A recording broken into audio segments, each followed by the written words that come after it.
Hey there, so the next one we're going to take a look at is opposition, what opposition looks like with broadsword. So let's take a look here. So the way I do it is I make contact kind of close to the end. Okay. If you start sliding it, I'll probably do something. Yeah. So that's kind of like... Yeah. So I was just providing a little correction there. Don't start off, we're just doing a direct attack from guard with opposition, okay? So the key here is you want to grab the weak of their sword with the strong of yours against the strong and the basket. So 2 points of contact as much as possible. Sometimes you'll just have one, but try to go for two. And I'm just pushing forward directly from guard there. And what I'm telling them is you don't want to make contact till the very end, because they feel your sword kind of slipping and sliding, they're going to react or do something. It's kind of a tell. But sometimes the sight is a little bit slower than the feeling.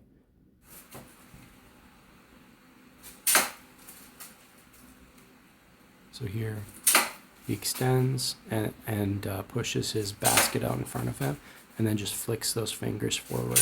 You can see at the end he's getting 2 points of contact, one with the basket, one against his blade, and that means that he has really good control over my blade. It's very unlikely that I'll double him when he does that, so opposition is something I'll always try to get as much as possible.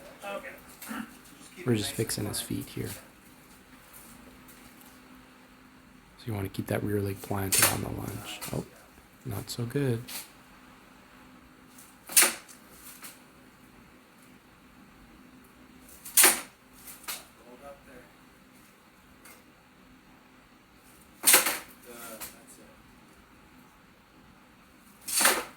Good, so just from an outside guard, shooting cut number 2 straight forward and grabbing that sword blade, making sure you're not making contact until the end.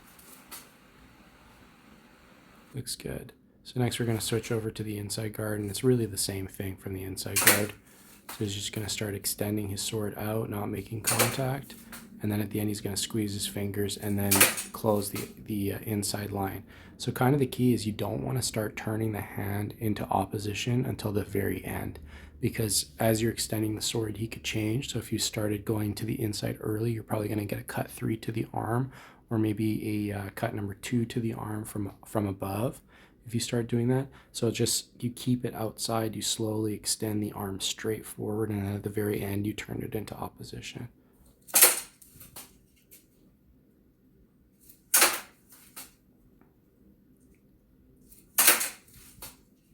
You see how it just locks out my sword? This is really safe.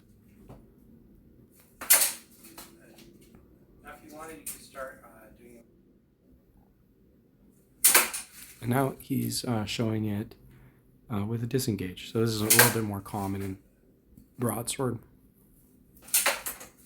The disengage kind of powers the cut, so the point does a little circle or a little twist. I'm starting the creep before I disengage. Yeah, which really kind of works against you. Okay. So really what I want to do is this. Disengage, move forward, keep my hand still. Because right now what you're doing is you're right away turning into this. Okay. That's a good demonstration of what I just explained. Right, so don't come in until the end.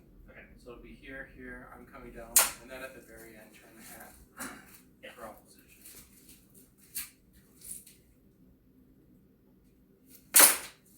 Better. Keep that hand still. Try that again, slow. That should still be enough. Shouldn't be going in like this. Okay. Should still be out here. You attack, and then at the end push it up. So the devil's in the details for all of those things. As soon as you start exposing that arm early, which a lot of people do, you're going to get stop cut all day long. Somebody's going to take off your arm.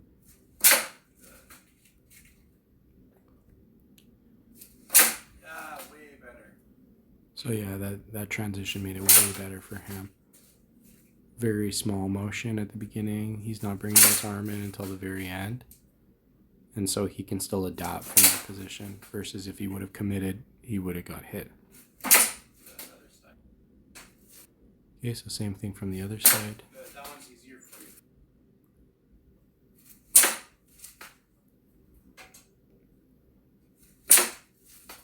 Good. So that shows really opposition, kind of like in its most basic form. You're taking the blade, Ideally, what you want to have is your true edge over his. If you can get his flat, that's good. You won't always get it. Sometimes you'll just get his true edge. Excuse me, but the main thing is to have your strong on their weak as you do that, and you're really just occupying space with your hilt as much as possible.